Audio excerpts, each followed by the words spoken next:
Hello and welcome to episode 57, YULE 2019.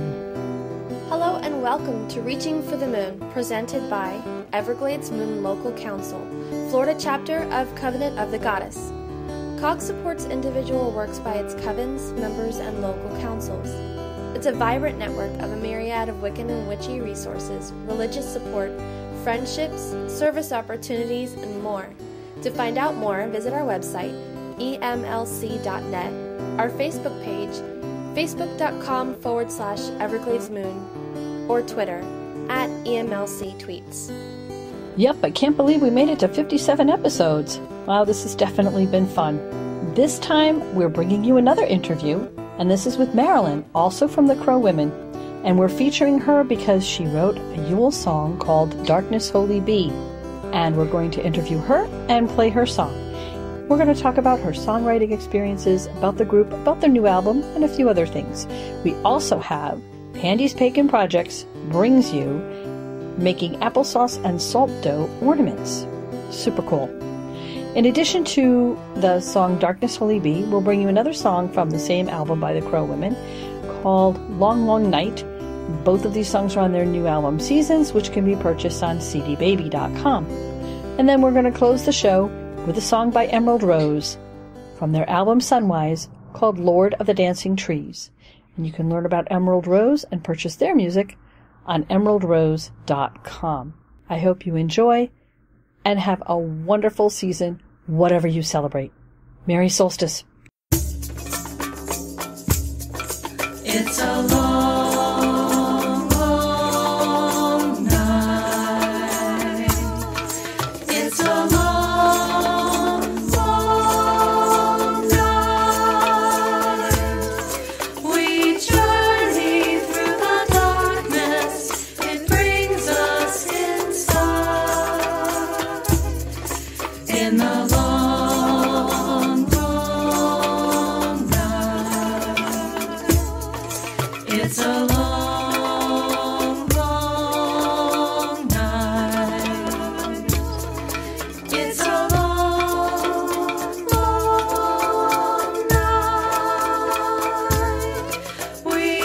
We journey through the darkness. It brings us inside. In the long, long night. It's a long, long night. It's a long, long night. We journey through the darkness. It brings us inside. In the long, long night. It's a long, long night. It's a long, long night. We journey through the darkness. It brings us inside. In a long, long night. It's a long, long night. It's a long, long night. We journey through the darkness. It brings us inside. In the long, long night.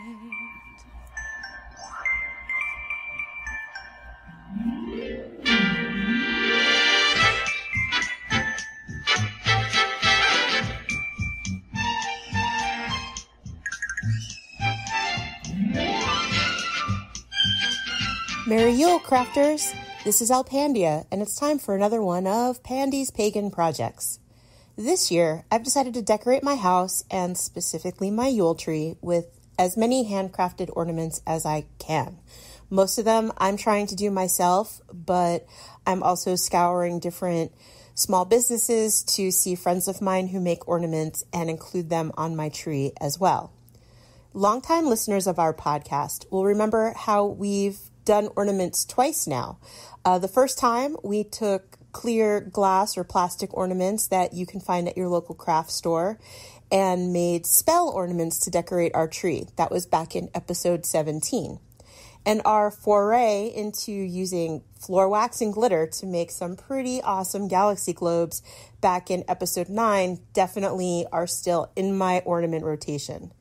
For new listeners, head on back through the archive. We have over 3 years of content for you to enjoy. This year, I'm making 2 types of ornaments because I have recently come into possession of some really awesome cookie cutters, and I also have some holiday colored biodegradable glitter to use up. And I'm also thinking about turning these ornaments into name tags and gifts for when I have gift exchanges with my family and friends. You probably even have all the ingredients to make what we're going to do today in your home already. And if you don't, you can definitely get that at your local supermarket. You may have guessed this year is all about applesauce and salt dough. Let's start with the applesauce ornaments. These are very simple to make. You may have even made them when you were 10 or 12. Basically, we're going to mix together a 1-to-1 ratio of applesauce to ground cinnamon. So you may want to start out with 1 cup to 1 cup or 2 cups to 2 cups. Yes, that is cups of cinnamon, my friends. Head to your warehouse shop for big containers of cinnamon or wait till they're on BOGO so you don't break your wallet. Your ratio of cinnamon to applesauce is going to be based on several factors, but as I've found down here in Florida, it's going to mostly be humidity. I found that I actually needed less applesauce and more cinnamon to get the consistency that I was after the last time I made these. And you might want to wear gloves when you're working with this dough. Cinnamon can be very harsh on the skin, especially for tiny hands who might be helping you make ornaments for your Befana bash. Plus, after you're done and you've scrubbed your hands, you will invariably still have cinnamon left in nooks and crannies, and that is not a pleasant way to find out that you have cinnamon on your hands by touching your eyes. Gloves, very important. When you're making your dough, you can also mix a little white glue in with the cinnamon and applesauce to give it some added strength. You can also add essential oils to either amp up the cinnamon if you don't feel your cinnamon is fragrant enough, or to make a more complex aroma. Either way, mix your applesauce and cinnamon and whatever else you're adding in together in a large bowl until it is thick enough to hold form. Flatten it on a sheet pan or other flat surface and cut it into shapes. One way to flatten it, and we're going to use it for our salt dough ornaments as well, is to place the dough between 2 pieces of wax or parchment paper and roll it out thin in between those 2 pieces of paper. For the cinnamon applesauce ornaments, you want your dough to be about 1/4 inch or so, maybe a little less, but experiment with it because you might find a thickness or thinness where they more crumble than stick together. To make your shapes, you can use cookie cutters. You can use glasses to cut around them to make circular ornaments, or freehand your shapes. If you're going to be making them into ornaments like I am, use a toothpick or a straw to make a hole in them. Carefully lay them out on a parchment-lined cookie sheet. You may need a spatula to get them off of what you were working on to start with. You can let them air dry for about 3 to 5 days. Much like our mixture, the drying time will depend on the size and thickness of the cookies, the humidity in the air, things like that. You can also bake them in the oven at 175 degrees for several hours. Probably no more than 2. Keep an eye on them to make sure that you don't burn them. Either way, however you dry them, your house is going to smell amazing. Another iteration that I found on a way to decorate these cookies before you pop them in the oven is to hollow out a small section in the middle of your cookie and then place some crushed hard candies in the center. Then bake the ornaments in the oven on a sprayed cookie sheet. Apparently, according to some of the commenters on allrecipes.com, this treatment gives the ornament a stained glass effect, and it's definitely one I'll be trying this year. Okay, so now the applesauce is out of the way. Now it's time to make our salt dough ornaments. Again, you probably have everything in your house to make these, including the all-important salt. Salt not only keeps your little tiny helpers from eating the dough, it will also help preserve your ornaments and prevent decay and mold from setting in. You're going to want to keep these ornaments for a long time. To make a batch of salt dough ornaments, you'll need about 4 cups of all-purpose flour. Bleached is best, unbleached works too, cheap flour. This is not the time to use your super fancy flour because we're just going to be mushing it up and making it into ornaments. You'll add 1 cup of salt and then about 1.5 cups of a warm water. We're going to add the water in batches until we get the consistency that we're after in the dough. And plus, using a warm water will help the salt melt a little faster, will help everything come together, and then when we get to the kneading part, it'll feel really nice on your hands to knead just warm dough.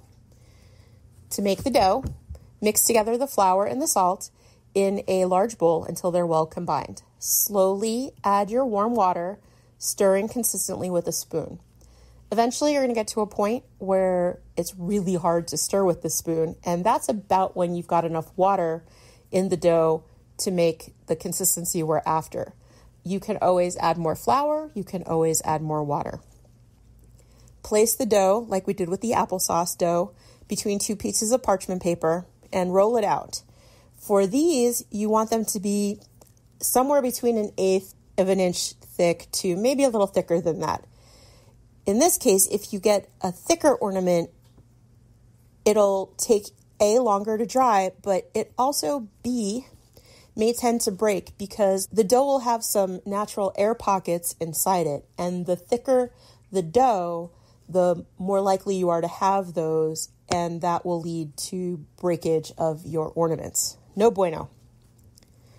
Remove the top parchment paper, and we'll use our same cookie cutters, glasses, or your favorite cutting implement to cut the pieces of dough into the shapes you want. When you're finished, peel the extra dough away. You can re-roll it and make more ornaments. At this point, again, if you're going to make them into ornaments, use your straw or toothpicks to make holes for hanging. You can even add some texture here by using forks, steel wool, balls of aluminum foil, or other things to scrape and press into the salt dough. I've seen some really awesome examples of people making snowflakes where they've used the straw to make little circles along the edges of the snowflakes. And I've even seen people take their salt dough at this point and trace Hecate labyrinths on their ornaments. So, I'll be trying these this year. You can, again, air dry these ornaments for a few days, or you can bake them in a 300-degree oven for about an hour. Keep checking on them, like the applesauce ornaments, removing them from the oven once they feel hard. You don't have to really worry about burning these because you can always paint them later. Same with the applesauce ornaments, but more so with the salt dough. Once the ornaments are done, decorate them however you like. Some of mine will be left alone, while others are going to get the full Strega Girl treatment of ribbons, rhinestones, jazzy paint, and, of course, biodegradable glitter. You can even print out small pictures and Mod Podge them onto your ornaments to make keepsakes for your tree.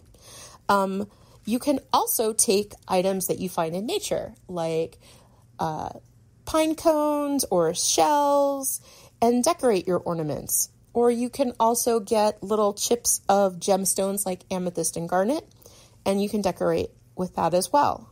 You'll want to use probably hot glue for this rather than Mod Podge to keep everything on there.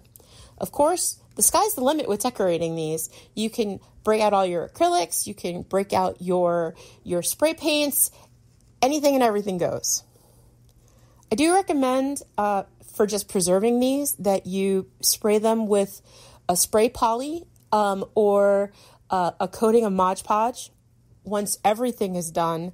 That'll help keep them strong and to keep any decorations on them as well. As an aside, as I said before, our ornaments will make really great name tags and gifts for friends. And what you can do is you can take metallic Sharpie markers and do some fancy schmancy writing of their names on the ornaments and decorate them to make custom homemade tags. While you're making these, be sure to focus your intent for the season. Think about being together with those you love, who make you happy.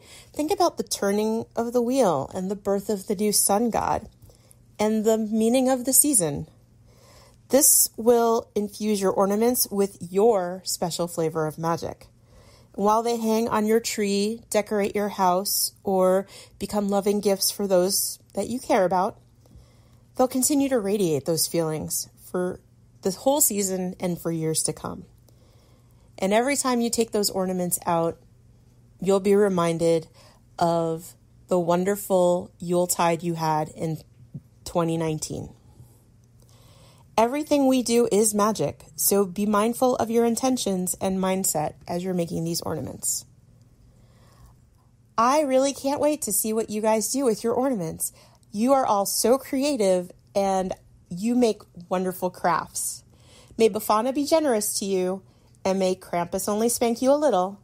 Io Saturnalia, Merry Mithras, and Bona Natale.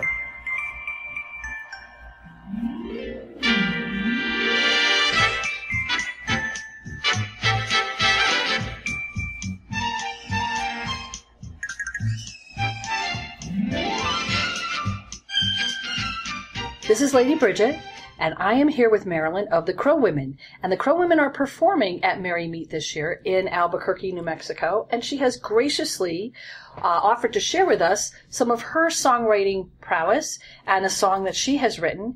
And it's coming out on their new album. And we're going to talk all about that. So, Marilyn, what would you like to tell us? Well, first of all, thank you so much for this opportunity. It's fun getting to know you, and it's a lot of fun to talk about what I love, singing and the Crow Women and our spiritual path. This is great. You're quite welcome. And I understand that you have a blog as well. Did you want to give out the address for that? Our website for the band, the Crow Women Musical Band, is pagansong.com. And you'll find a lot of blogs. We all write blogs, and there's biographies of all the Crow Women and information about our songs and about our album, which has just been released, Seasons, A Pagan Journey Around the Wheel. And this song that I'll talk to you about later is on that album, yes. Excellent. And I understand your albums can be purchased through CD Baby. Exactly. That's correct. Great. How do you spell Crow Women? We spell it all different ways, but for the purpose of our commercial enterprises, it's CROWWOMEN. But we like to try many alternative spellings, and we have fun with that. I have seen it a few different ways, yes. Yes. And I understand that all of you take turns writing songs, or not so much take turns, but everybody contributes to the Everybody process. In our group is a songwriter. Some are more prolific than others. Elaine Brown is a very prolific songwriter and has written many songs for many years. Tara is a prolific songwriter, as is Carol. I've written a number of songs, but my process takes a little longer, and so I spend more time on each of my songs, working on the lyrics and the melody.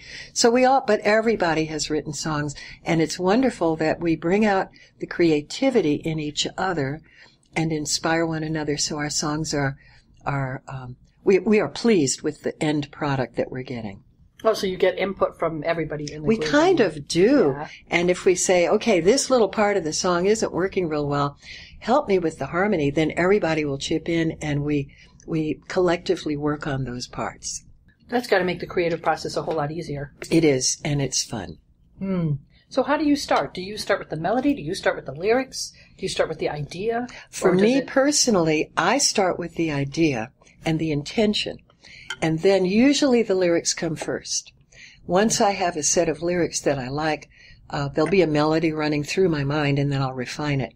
And I'll often start out with a melody line that's pretty simple, and I'll start teaching that song to the crows. But then I'll come back. I'm notorious for this. I'll come back and I'll say, okay, I'm changing this melody a little bit, so don't get attached. And everybody's like, oh, I already learned it. But then we have to relearn something about the melody. Usually after we've learned the basic structure of the song, I'll add harmony or a round or a counter melody or something to enhance it. And that part comes later. And there is one song that is not on our current album. We're saving it for album 4, which we hope we can start working on as soon as we have paid off the album that we just released, album 3. But on album 4, there's a song that I wrote called Crows, which is part my song, the simple part, but part of it is literally written by the goddess, who woke me up in the middle of the night and said, learn this song. You got to learn this. And here it is. And it's very complicated and a little bit crazy. But who am I to argue with what the goddess has given me? So we have learned it.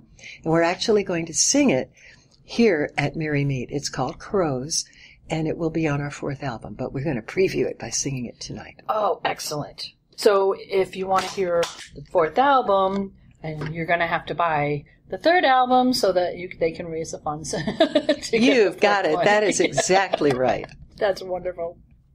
So you start with the idea. Yes. And then you kind of have a melody in mind. Sort of. And then do you have an instrument that you usually use? I don't. I just sing the melody into a recorder so I don't forget it. And then I can listen to it and I can say, I kind of like this better, and I'll sing another melody. So I use my recording device to firm up the melody. And then once I've gone over it a number of times, it's really in my head. I find I tend to forget them. I really have to write them down. Some songs just write themselves. Yes, they do. But and those are the ones that, like, in half an hour you have a finished product and you're like, I don't even know where this came from. Right. It's like channeling. Yes. But then other ones are very blood, sweat, and tears. You have to craft. Yes. Many songs have to be crafted. And I polish. I go back and polish. To me, it's very important to have rhymes. If I want rhyme, it's important to have rhymes that work and that aren't forced. So I will maneuver the lyrics around until I get a rhyme that I like and the language sounds more natural and unforced, unmanipulated. It sounds like it would be a normal speaking. I try to make it phrase, that way. In other words, although sometimes the language can be very poetic and even majestic. I like that too. Oh, cool. So what I would like to do is have you to tell us about the song you wrote. Yes. And then I'm going to play the song. Good. In between the interview. Yes. And then come back afterwards and do a little more discussion. So what is the song that you want us to play? The song that is on our recent album, Seasons, that I wrote is called Darkness, Holy Be. It is a song for YULE. It is a song for the winter solstice. And here's the thing.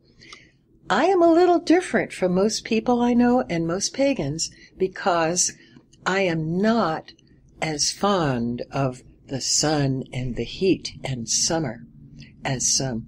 For me, it's all about the darkness, the long days, the cold of winter. I love that. That speaks to my soul. And I think that it's unusual in the general population. Most people are thrilled when it's summertime and it's hot. And I'm like, oh, I can't wait until fall and winter come again.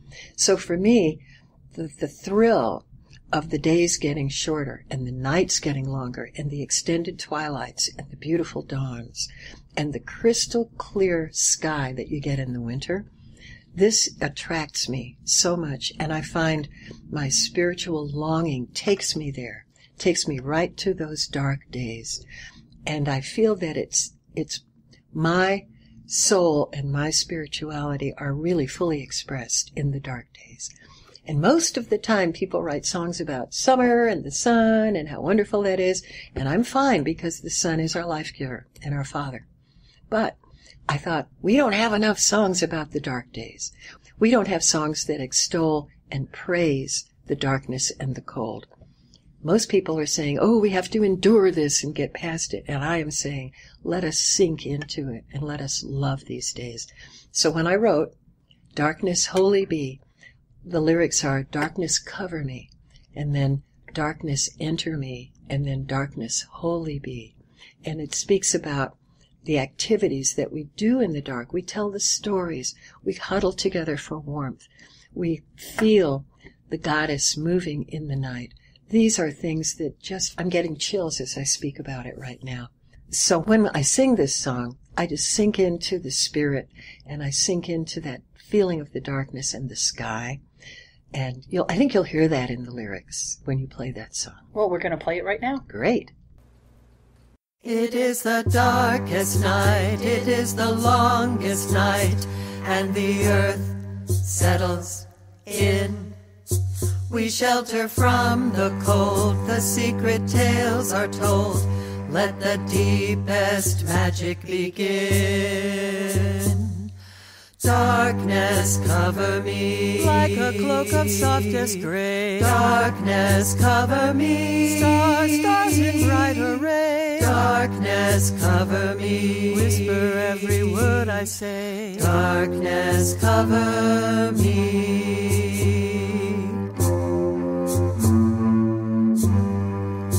The goddess turns the wheel, the seasons to reveal, and the sun stands still. We feel the magic start as we stand heart to heart, sharing warmth that defeats the chill. Darkness enter me, in the cauldron we are blessed. Darkness enter me, once reborn, soul possessed. Darkness enter me, in the goddess' arms we rest. Darkness enter me.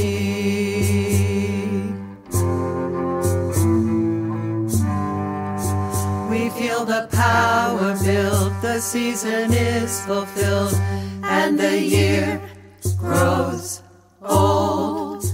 It is the time to sing of what the dark may bring. Feel the winter magic unfold. Darkness wholly be one with the night. Darkness wholly be. Now I see with shadow sight. Darkness wholly be. Through the veil I take flight. Darkness wholly be. Darkness cover me. Cover me, oh cover me. Darkness enter me. Enter into my life. Darkness wholly be. Holy, holy, oh holy. Darkness wholly be.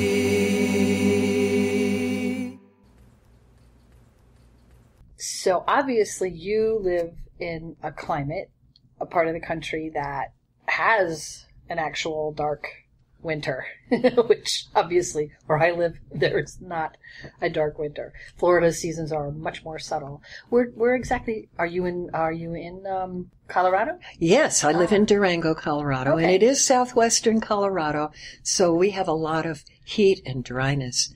But this past winter especially, we had a lot of snow, we had a lot of rain, and it was moist and beautiful, and I would rather shovel snow for a week than weed the garden 1 hour in the summer.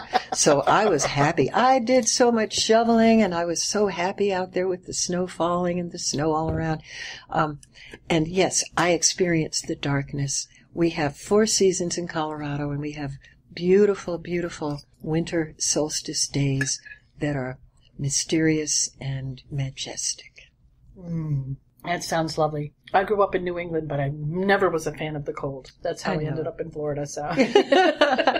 Well, you represent the majority of people, I think, and I'm a little bit of an outlier in that respect. I don't think so, because a lot of people that moved to my area, they lived there a few years, decide it's way too hot and muggy for them, or it's too crowded. Yeah.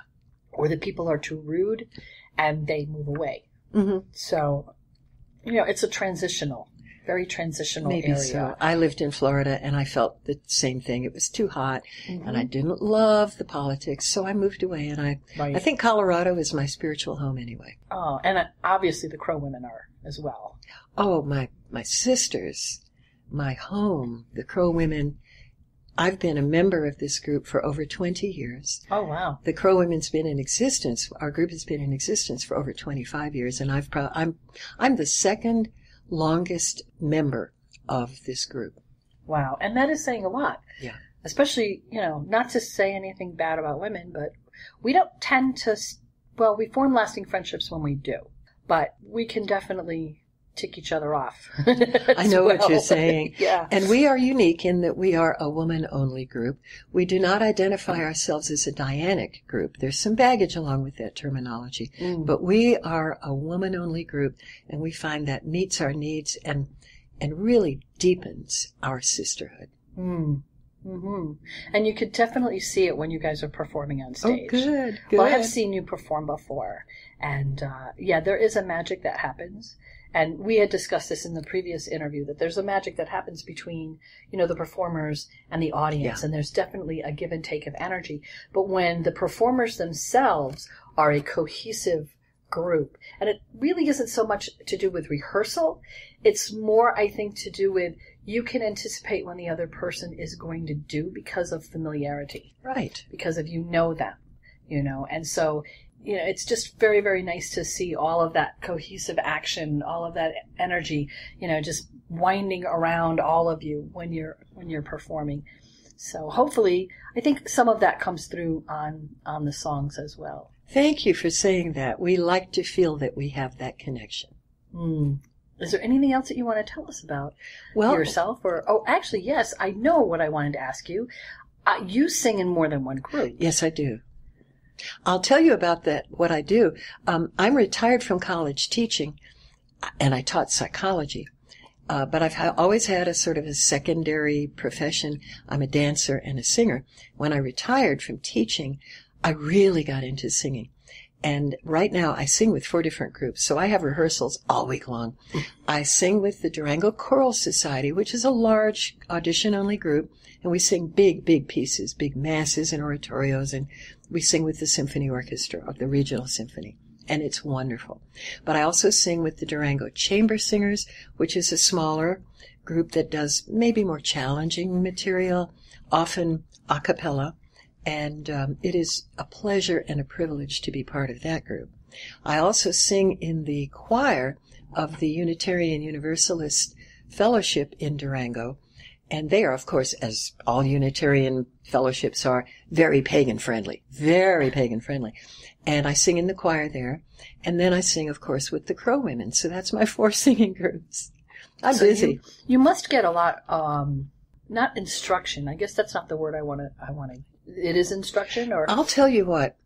I have said this to many people. I feel so incredibly blessed that of the groups that I sing with, I'm being directed by world-class choral conductors. The woman who conducts the Choral Society is internationally known as a conductor and a musicologist, and she is incredible. Every rehearsal is as if it were a master class in choral singing. Oh, wow. And the woman who conducts the chamber singers is a fantastic musician. Again, she travels all over the country and sings and gives master classes herself. And again, the instruction we get as part of our rehearsal elevates all of our singing. So I'm surrounded by fabulous singing, by wonderful instruction, and it has made me stronger as a singer. And I'm sure that a lot of that you bring back to the group. I do try to do that, yes. Yeah.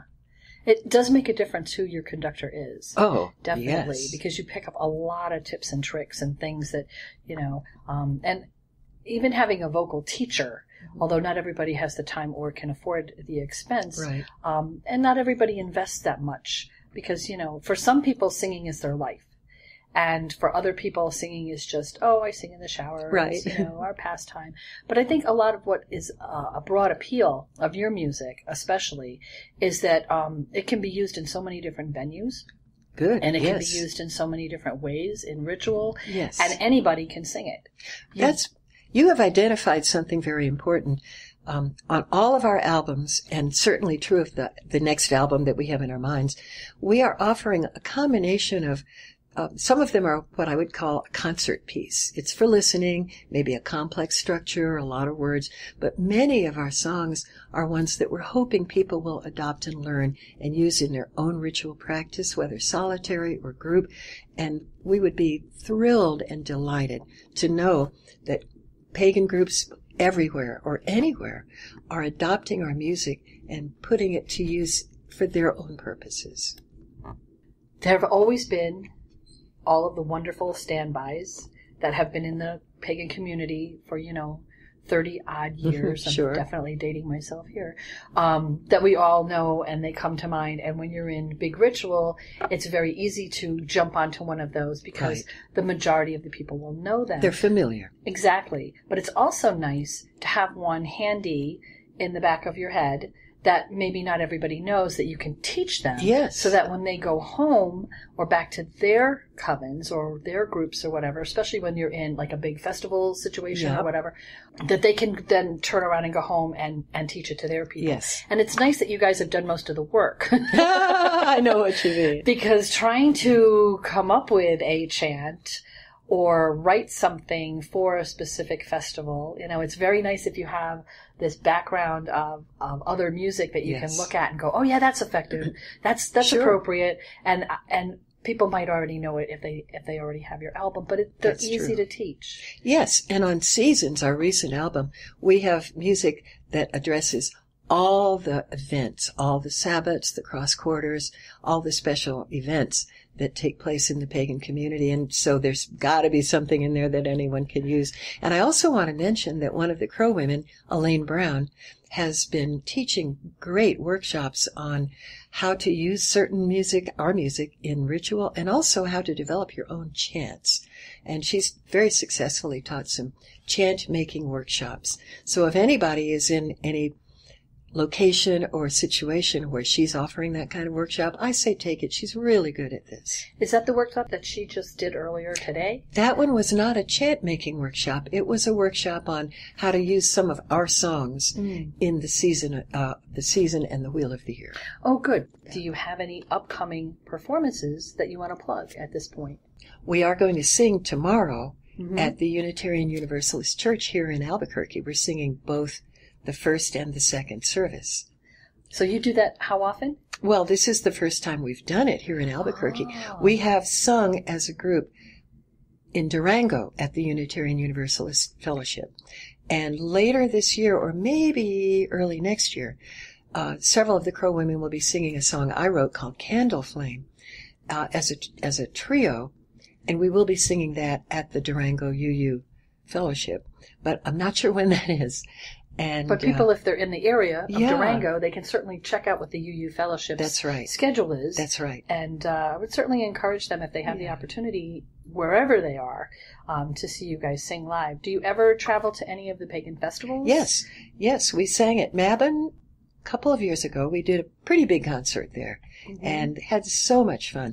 One last thing I will mention is that over these many, many years, we've had several Crow women who have moved away from Durango.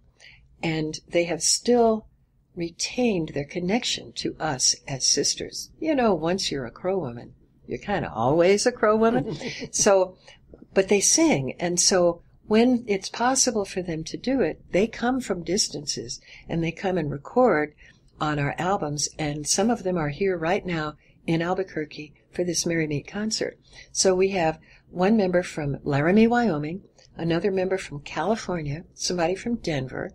And when we recorded Seasons, we had another member who is now in North Carolina. She could not come to Merry Meet, but she came to Durango to record on our album. And so we had 10 of the Crow women singing on the album, although there are only 6 of us in the area right now. Wow. Well, that's dedication. It is dedication, and it's a lot love. Of work. It's sister love, it's Crow love, and it's love of the music. Oh, that's beautiful. That's beautiful. I highly, highly recommend, if you can get any of their albums off of CD Baby, do it, because they're wonderful. You won't be sorry. You will love it. They're perfect for groups, for small groups, large groups, and especially people, if you're planning any kind of public Sabbath, community Sabbath, you need a chant, you need a song. they have covered a lot of the bases, a lot of them. And I'm really looking forward to hearing seasons because there are so many holidays that are lacking in enough songs to have a good playlist. You're right. We hope to remedy that situation. Excellent. I love hearing your music. Oh. Thank you so much for doing this interview. Lady Bridget, thank you so much for the opportunity. It's been wonderful. My pleasure.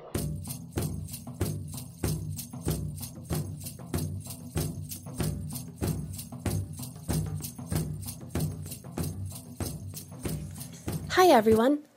Before we begin our last segment of this episode, we'd like to thank you for listening. Putting a podcast together is a time-consuming labor of love, but knowing that someone is listening to our hard work and hopefully gaining something from it makes it worthwhile. Would you let us know you like the podcast by going to our website at emlc.net, click on the podcast tab, and write a comment. Tell us what you like and what you'd like to hear more of on our podcast. And even better, why not leave us a rating on iTunes? Ratings help us become more visible to more people. It's not about ego, it's all about service. Thank you, and blessed be.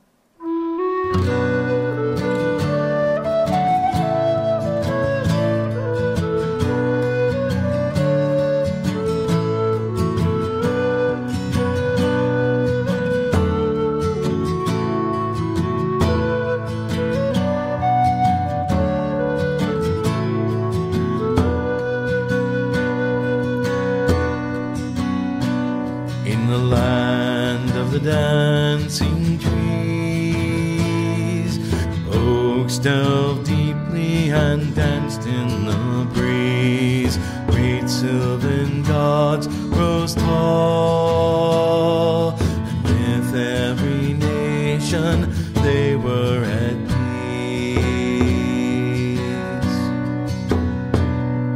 And there rode the hero in his heart the majesty's call.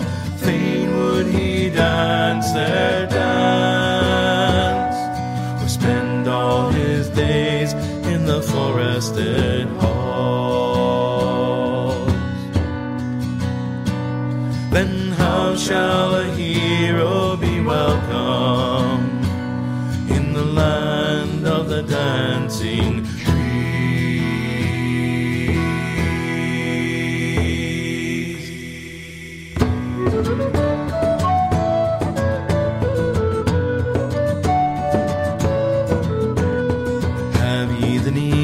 a cobbler to make fine shoes for your deep-rooted feet? I have the skills bending leather, and great's my renown for the stitching of seams. We have no need of your shoes, lad. Bracken and soil keep our roots safe and warm. Better you cobble your own shoes, so you may dance on the stones without harm. How may a hero be welcome in the land of the dancing trees? Have ye the need of a baker to bake fine breads and your table prepare? I know the grist and the raisin, make you a loaf that is lighter than air. We have no need of your baking, sunlight and skies all the fare that we need. Take of our seeds and our fruits now, use them to nourish your own body's need. Then how may a hero be welcome in the land of the dancing trees? Have ye the need of a warrior to drive off your foes and your borders secure? I know the blade and the hammer, I'll fight for your nation with hands swift and sure. We have no need for your fighting, have no treasure that we would not share. Go then and suffer your own wars.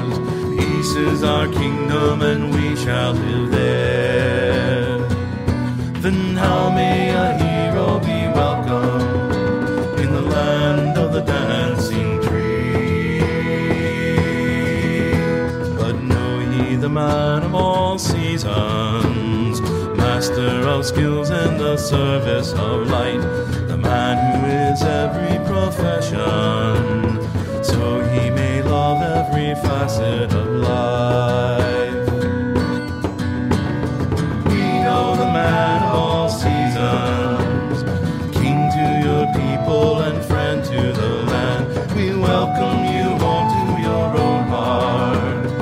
All of your kind will one day understand. For thus may a hero be welcome in the land of the dancing trees. For thus may a hero